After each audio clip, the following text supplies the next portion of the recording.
캐나다 온타리오의 금융 컨설턴트이자 주일학교 선생님인 알버트 존슨 워커는 1990년에 15세 딸 쉬나를 데리고 스키 여행을 한다며 유럽으로 떠났습니다. 캐나다에는 그의 아내와 다른 3명의 자녀가 더 있었지만 워커는 다시 돌아올 의사가 없었습니다. 이 사람 무언가 감추고 있는 것이 있는 것 같은데요.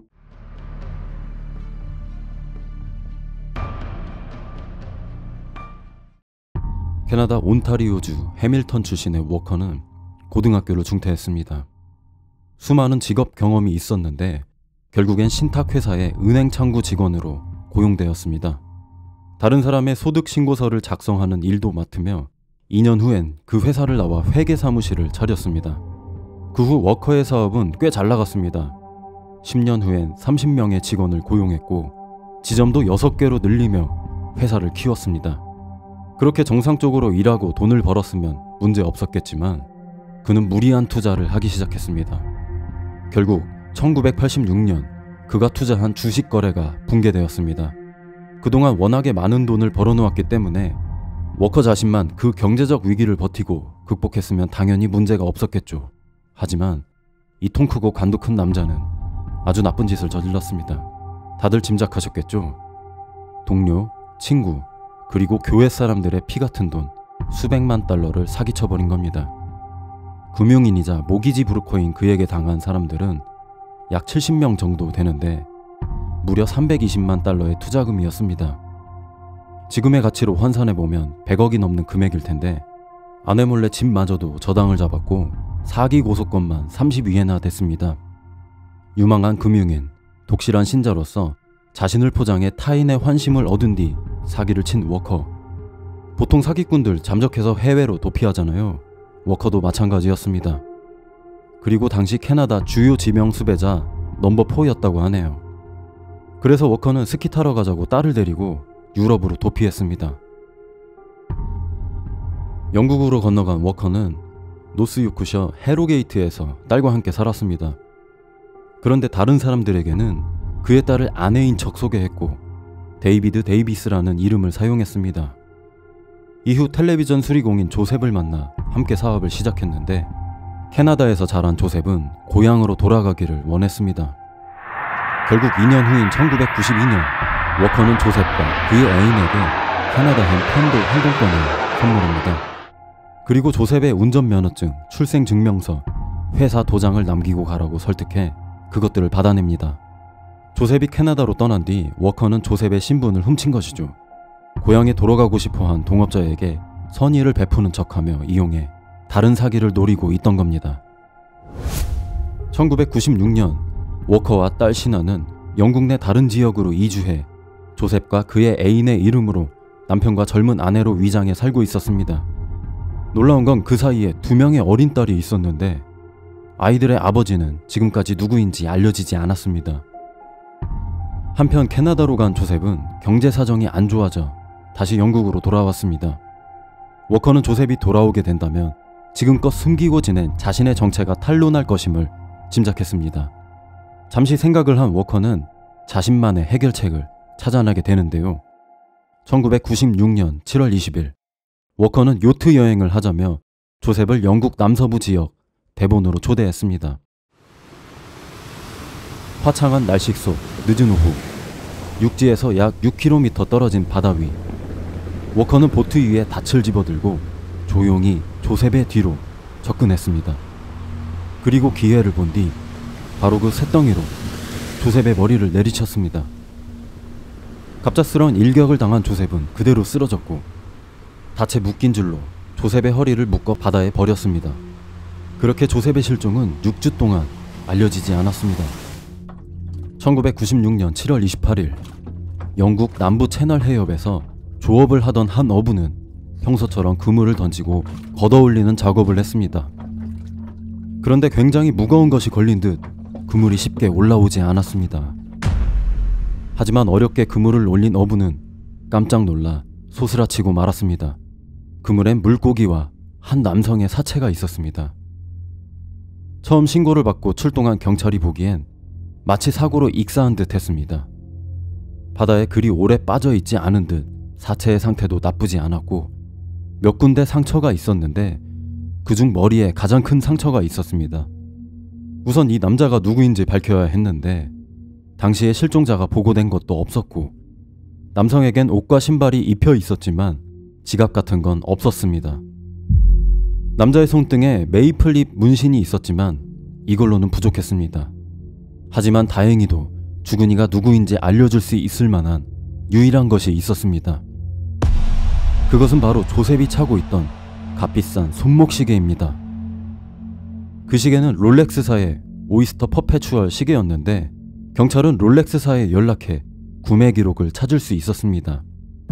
모든 롤렉스 시계에는 일련 번호가 있는데 사실 그 번호는 시계 안쪽에 숨겨져 있다고 합니다. 확인 작업을 걸쳐 마침내 시계의 주인은 조셉이란 걸 알 수 있었습니다. 10년 전인 1986년 조셉이 이 시계를 수리한 기록이 있었습니다. 그리고 시계 달력의 날짜를 보고 조셉의 사망 날짜를 알아냈습니다. 시계 무브먼트와 방수 기능을 조합해 조셉이 바닷물로 빠진 날짜와 시간을 결정할 수 있었습니다. 경찰은 부동산 회사가 조셉에게 보낸 우편물을 통해 워커의 휴대폰 번호를 찾았습니다. 경찰의 연락을 받은 워커는 자발적으로 경찰서에 가 참고인 조사를 받았습니다. 인면수신 사기꾼 살인자 워커는 진실을 숨긴 채 경찰에 협조했고 그동안 조셉이 사업차 프랑스에 간 것으로 알고 있다 말했습니다. 워커와 접촉한 경찰은 몇 가지 문제를 해결했습니다. 워커는 데이비드 데이비스라는 이름을 사용하고 있었지만 그 명의의 집에 갔을 때는 그가 거기에 없었고 이웃사람은 데이비스가 아니라 조셉이 그 옆집에 산다고 말해줬습니다. 그리고 조셉이 대본의 요트 한 척을 소유했다는 걸 알아냈습니다. 이제 조금씩 조셉의 죽음에 대한 미스터리가 풀리기 시작했습니다. 조셉을 가격할 때 썼던 닻을 어렵게 찾았는데 조셉 몸의 상처 자국이 그 닻으로 인해 생긴 걸 밝혀냈습니다. 그리고 조셉이 차고 있던 벨트에서 검출된 아연 성분의 출처가 바로 이 닻이었습니다. 조셉 살해 사건 1년이 더 지난 1997년 10월 말 경찰은 로널드 조셉의 살인 혐의로 워커를 체포했습니다. 그의 지문을 스캔해 인터폴에 알아보니 지금까지 데이빗 데이비스로 알고 있던 그의 이름은 원래 알버트 존슨 워커라는 사실과 미국인이 아니라 캐나다인이라는 것을 알게 되었습니다.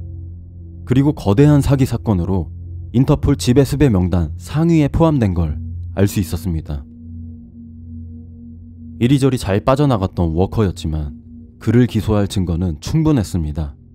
GPS를 이용해 조셉이 사망한 시점으로 워커가 타고 있던 요트를 정확히 짚어냈고 요트에서 조셉의 지문과 머리카락, 혈흔을 찾았습니다. 워커의 딸 신화는 아버지에게 체면이 걸렸다고 주장하며 그녀의 행동을 변명했습니다. 워커는 캐나다에서 사기는 인정했지만 조셉을 살해한 사실은 끝까지 잡아댔습니다. 하지만 물리적 증거는 워커가 뭘 한다 한들 속일 수가 없었고 1998년 법정의 배심원단은 냉담하고 계획적인 살인이라며 살인과 사기죄로 워커에게 유죄를 선고했습니다.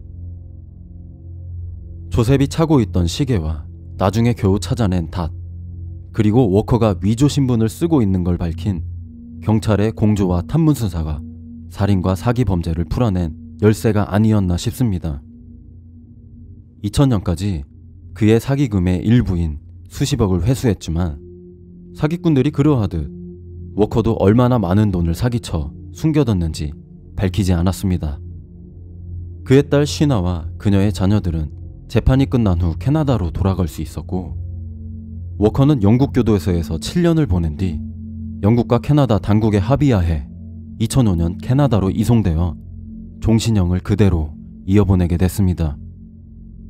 캐나다에서도 사기, 절도, 돈 세탁 등에 대한 추가 혐의로 기소되어 형량이 추가되었습니다.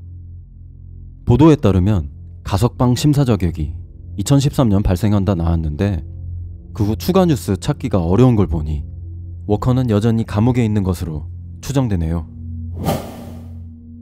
제 욕심을 위해 남을 속여 돈이나 재산을 가로채는 사람들, 그들의 이익을 위해 사람과의 신뢰를 깨트려 상처를 남기고 남의 인생, 가정을 망가뜨리는 간사한 사기꾼들은 이 사회의 해충이나 다름없습니다. 그들에게 크게 한탕하고 몇 년 살고 나오면 된다 라는 생각이 아예 안 들게 강력한 형벌이 가해져야 마땅하다 생각합니다. 이번 이야기는 여기까지입니다. 무스는 무거운 이야기를 전해드리지만 제 이야기를 들어주시는 여러분은 언제나 안전하고 행복했으면 좋겠습니다. 여러분의 의견 댓글로 남겨주시고요. 이야기가 재밌었다면 구독과 좋아요 부탁드리겠습니다. 지금까지 무스 용큐였습니다. 시청해주셔서 고맙습니다.